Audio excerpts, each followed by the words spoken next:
ഒന്ന് മക്കാബായർ അധ്യായം 8. റോമാക്കാരുമായി സഖ്യം. റോമാക്കാരുടെ കീർത്തിയെപ്പറ്റി യൂദാസ് കേട്ടു. അവർ പ്രബലരും തങ്ങളോട് സഖ്യം ചേരുന്നവർക്ക് ഗുണകാംക്ഷികളും തങ്ങളെ സമീപിക്കുന്നവർക്ക് സൗഹൃദം നൽകുന്നവരുമാണ്. അവർ നടത്തിയ യുദ്ധങ്ങളെക്കുറിച്ചും ഗലാത്യർക്കിടയിൽ ചെയ്ത വീരകൃത്യങ്ങളെക്കുറിച്ചും ഗലാത്യരെ പരാജിതരാക്കി കപ്പം ഈടാക്കിയതിനെക്കുറിച്ചും ആളുകൾ അവനോട് പറഞ്ഞു. സ്പെയിൻ ദേശത്തെ വെള്ളിയും സ്വർണ്ണഖനികളും കൈവശപ്പെടുത്താൻ അവർ അവിടെ എന്തു ചെയ്തെന്നും സ്ഥലം വിദൂരത്തായിരുന്നിട്ടും തങ്ങളുടെ ക്ഷമാപൂർവമായ ആസൂത്രണങ്ങൾ വഴി അവർ ആ പ്രദേശം മുഴുവൻ എങ്ങനെ കീഴ്പ്പെടുത്തിയെന്നും അവൻ അറിഞ്ഞു. ഭൂമിയുടെ അതിർത്തികളിൽ നിന്ന് തങ്ങൾക്കെതിരെ വന്ന രാജാക്കന്മാരെ കീഴടക്കുകയും വൻപിച്ച നാശങ്ങൾ വരുത്തുകയും ചെയ്തുവെന്നും ശേഷിച്ചവർ ആണ്ടുതോറും അവർക്ക് കപ്പം കൊടുത്തിരുന്നുവെന്നും അവൻ കേട്ടു. ഫിലിപ്പിനെയും മക്കദോന്യരുടെ രാജാവായിരുന്ന പെർസെയൂസിനെയും തങ്ങളെ എതിർത്ത മറ്റുള്ളവരെയും അവർ യുദ്ധം ചെയ്ത് പരാജിതരാക്കി. 120 ആനകളും കുതിരകൾ, രഥങ്ങൾ, വമ്പിച്ച ഒരു കാലാൾപ്പട എന്നിവയുമായി തങ്ങളെ ആക്രമിക്കാൻ വന്ന ഏഷ്യ രാജാവ് മഹാനായ അന്തിയോക്കസിനെയും അവർ നിശേഷം തോൽപ്പിച്ചു. അവനെ അവർ ജീവനോടെ പിടിച്ചു.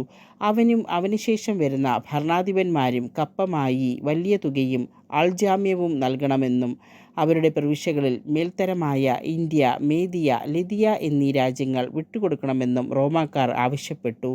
ഈ ദേശങ്ങൾ അവർ യൂമെനസ് രാജാവിന് കൈമാറി. ഗ്രീക്കുകാർ അവരെ നശിപ്പിക്കാൻ ആലോചിച്ചിരുന്നു. എന്നാൽ അതറിഞ്ഞ് അവർ ഒരു സൈന്യാധിപനെ അയച്ച് ഗ്രീക്കുകാരെ ആക്രമിച്ചു. ഗ്രീക്കുകാരിൽ വളരെ പേർ മുറിവേറ്റു വീണു. അവരുടെ ഭാര്യമാരെയും കുട്ടികളെയും റോമാക്കാർ തടവുകാരാക്കി. അവരെ കൊള്ളയടിക്കുകയും ദേശം അധീനമാക്കുകയും കോട്ടകൾ തകർക്കുകയും ചെയ്തു. ഇന്നോളം അവരെ അടിമകളാക്കി വെച്ചിരിക്കുന്നു. തങ്ങളെ എതിർത്ത എല്ലാ രാജ്യങ്ങളും ദ്വീപുകളും നശിപ്പിച്ച് അടിമത്തത്തിലാഴ്ത്തി. എന്നാൽ സുഹൃത്തുക്കളോടും ആശ്രിതരോടും അവർ മൈത്രി പുലർത്തിപ്പോന്നു. വിദൂരസ്ഥരും സമീപസ്ഥരുമായ രാജാക്കന്മാരെ അവർ കീഴ്പ്പെടുത്തി.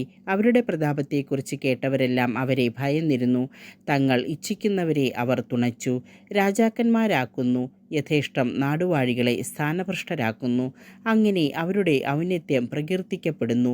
എന്നിരിക്കലും അവരിലൊരുവനും പ്രതാപം കാണിക്കാൻ കിരീടം ധരിക്കുകയോ ചെങ്കുപ്പായം അണിയുകയോ ചെയ്തിരുന്നില്ല. അവർ തങ്ങൾക്കായി ഒരു ആലോചനാ സംഘത്തിന് രൂപം കൊടുത്തു. ജനങ്ങൾക്ക് മെച്ചപ്പെട്ട ഭരണം നൽകാൻ 320 പ്രമാണികൾ ദിനം പ്രതി മുടക്കമില്ലാതെ കാര്യവിചാരണ നടത്തുന്നു. തങ്ങളെ ഭരിക്കാനും ദേശം മുഴുവൻ നിയന്ത്രിക്കാനും വർഷം തോറും അവർ ഒരാളെ ചുമതലപ്പെടുത്തുന്നു. അവൻ്റെ നിർദ്ദേശങ്ങൾ അവർ പാലിക്കുന്നു. അവരുടെ ഇടയിൽ പകയോ അസൂയയോ ഇല്ല.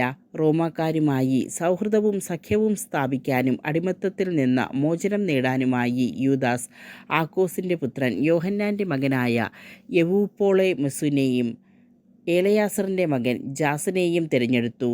റോമായിലേക്ക് അയച്ചു. ഗ്രീക്കുകാർ ഇസ്രായേലിനെ പൂർണ്ണമായും അടിമത്തത്തിലാഴ്ത്തുകയാണെന്ന് അവർ മനസ്സിലാക്കിയിരുന്നു. അവർ ദീർഘയാത്ര ചെയ്ത് റോമായിലെത്തി. ആലോചനാ സംഘത്തിൻ്റെ മുൻപാകെ അവർ ഇപ്രകാരം പറഞ്ഞു. മക്കേബേയൂസ് എന്നുകൂടി വിളിക്കപ്പെടുന്ന യൂദാസും അവൻ്റെ സഹോദരന്മാരും യഹൂദജനവും കൂടി നിങ്ങളുടെ സ്നേഹിതരും സഖ്യത്തിലുള്ളവരുമായി ഞങ്ങൾ എണ്ണപ്പെടേണ്ടതിന് നിങ്ങളുമായി സമാധാന ഉടമ്പടി സ്ഥാപിക്കാൻ ഞങ്ങളെ ഇങ്ങോട്ട് അയച്ചിരിക്കുന്നു. ഈ അഭ്യർത്ഥന അവർക്ക് സ്വീകാര്യമായി. സമാധാനത്തിൻ്റെയും സഖ്യത്തിൻ്റെയും സ്മാരകമായി ജെറുസലേമിൽ സ്ഥാപിക്കാൻ ഓട്ടുതകിടുകളിൽ എഴുതിയ മറുപടിക്കത്തിൻ്റെ പകർപ്പാണിത്. റോമാക്കാർക്കും യഹൂദജനതയ്ക്കും കടലിനും കരയിലും എക്കാലവും മംഗളം ഭവിക്കട്ടെ.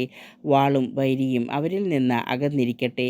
റോമാക്കാർക്കോ അവരുടെ അധീനതയിൽപ്പെട്ട ഏതെങ്കിലും സഖ്യരാജ്യത്തിനോ ആണ് ആദ്യം യുദ്ധഭീഷണി ഉണ്ടാകുന്നതെങ്കിൽ യഹൂദജനത സന്ദർഭത്തിനൊത്ത് അവരുടെ സഖ്യകക്ഷിയെപ്പോലെ സർവാത്മന പ്രവർത്തിക്കേണ്ടതാണ്.